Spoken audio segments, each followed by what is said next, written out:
15 फरवरी दिल्ली के railway station का platform number 14 और 15 यहां पर भारी भगदड़ हुई। हाफती हुई औरतें, लाशों के ढेर, रोते हुए बच्चे, बिलखती हुई माएं और छाती पीटते बुजुर्ग नजर आ रहे थे। अब दोस्तों, ये तमाम तस्वीरें जब सोशल मीडिया पर वायरल हुई, कई जो तस्वीरें और वीडियोस थी वो आपको न्यूज चैनल के माध्यम से देखने को मिली होंगी। वहीं कई ऐसी तस्वीरें थी जो कि सोशल मीडिया पर आपको देखने को मिली होंगी, जो कि न्यूज चैनल पर चलाई नहीं गई। ये तमाम तस्वीरें अब दबाने की कोशिश की जा रही है। अपनी खामियों को छुपाने के लिए खबरों को दबाया जा रहा है। सरकार इन तस्वीरों को हटाने का, इन वीडियोस को छुपाने का आदेश दे चुकी है। दोस्तों, आपको बता दूं कि किस तरीके से रेलवे पर सवाल खड़े हुए थे इस भगदड़ के बाद। आपको याद ही होगा कि जब ये भगदड़ हुई उसके बाद रेल मंत्रालय पर सवाल उठे अव्यवस्थाओं के। ये कहा गया कि रेल मंत्रालय ने सही तरीके से अनाउंसमेंट नहीं किया, कई तरीके की खामियां रही, कई अव्यवस्थाएं रही, जिसकी वजह से ये पूरी भगदड़ हुई और कई लोगों की जानें चली गई। आंकड़े भी नहीं दिए गए सही तरीके से। इसके बाद रेल मंत्रालय पूरी तरीके से कटघरे में खड़े हुआ था। सरकार पर भी सवाल उठने लगे थे। लेकिन अब जो हो रहा है वो वाकई में हैरान करने वाला है।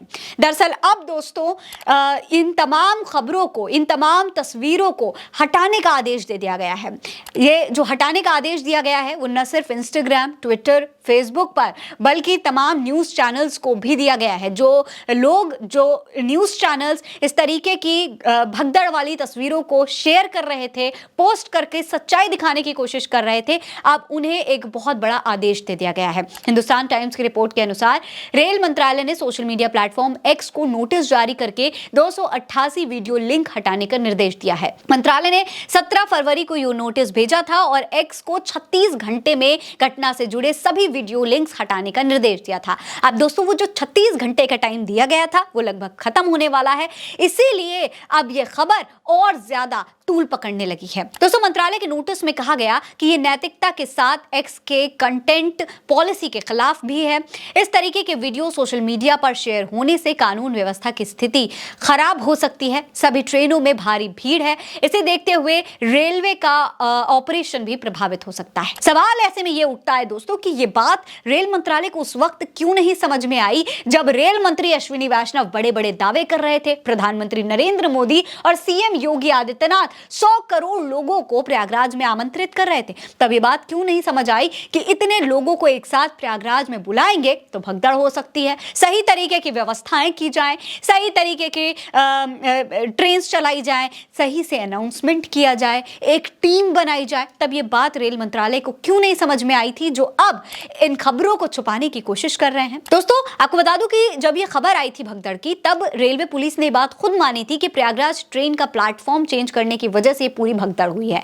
आरपीएफ की इस रिपोर्ट पर आप गौर करिए। ये आरपीएफ की वही रिपोर्ट है जो बताती है कि दिल्ली रेलवे स्टेशन की भगदड़ गलत अनाउंसमेंट के कारण हुई।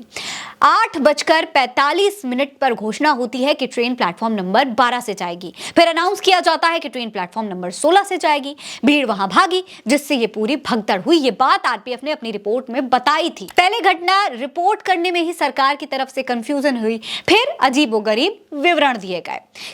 किसी ने कहा कि सीढ़ियों पर फिसलने से भगदड़ हुई, तो कोई कहने लगा कि प्लेटफॉर्म गलत बताया गया, इस वजह से भगदड़ हुई। और अब सोशल मीडिया से वीडियो हटाने की कोशिश, ये पूरी तरीके से सरकार को एक बार फिर से कटघरे में खड़ा कर रही है कि क्या सरकार अपनी नाकामियों को इस तरीके से छुपाएगी।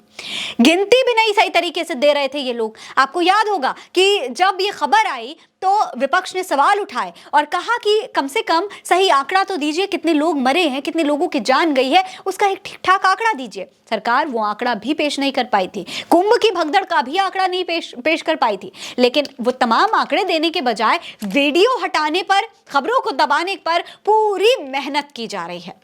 इस पूरे मामले पर कांग्रेस ने भी एक ट्वीट किया है। कांग्रेस ने क्या लिखा है, देखिए। लिखा है, रेल मंत्री अपनी गलतियों पर पर्दा डालने और नाकामी छिपाने के लिए तानाशाही पर उतर आए हैं।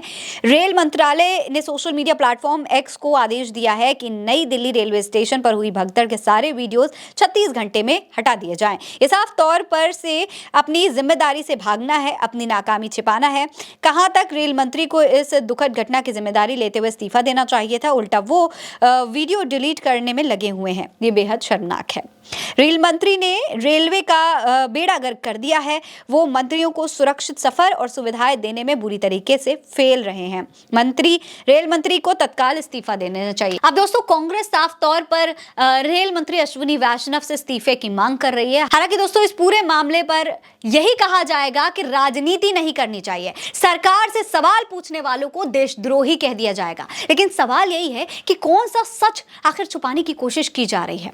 दिसंबर में वीडियो हटाने का ये अधिकार मिलने के बाद ये दूसरा सबसे बड़ा आदेश है जो सरकार की तरफ से सामने आया है, जो कि हैरान करने वाला है और जो कि ये सवाल उठाता है कि सरकार इस तरीके से क्यों इस पूरी घटना से अपनी जिम्मेदारी से पीछे हटना चाहती है। दोस्तों, इस पूरे मामले पर पवन खेरा ने पहले भी खुलासा किया था बहुत बड़ा। उन्होंने बताया था कि खबरों को दबाने की कोशिश की जा रही है, ट्वीट एडिट करवाए जा रहे हैं कई लोगों के। क्या कहा था पवन खेरा ने, जरा सुनिए। कल कई घंटों तक रेलवे प्रशासन, रेल मंत्री इस खबर को दबाने की साजिश रच रहे थे। लगातार ट्वीट पर ट्वीट कर रहे थे कि साहब भगदड़ नहीं है, भीड़ ज्यादा हो गई है।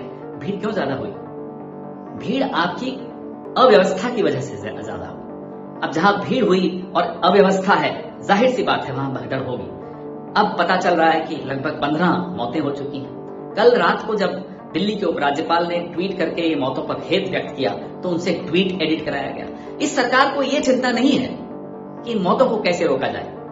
इस सरकार की सबसे प्रमुख चिंता यह है कि इन मौतों की खबरों को कैसे रोका जाए। तो पवन खेड़ा का साफ तौर पर यही कहना है कि सरकार को मौतों की चिंता नहीं है, बल्कि खबरों की चिंता है। खबरों को किस तरीके से रोका जाए, इसकी चिंता है। राजा को अपनी छवि की ज्यादा चिंता है। इसके बारे में आप क्या सोचते हैं? कमेंट सेक्शन में लिखकर हमें जरूर बताइएगा। नमस्कार।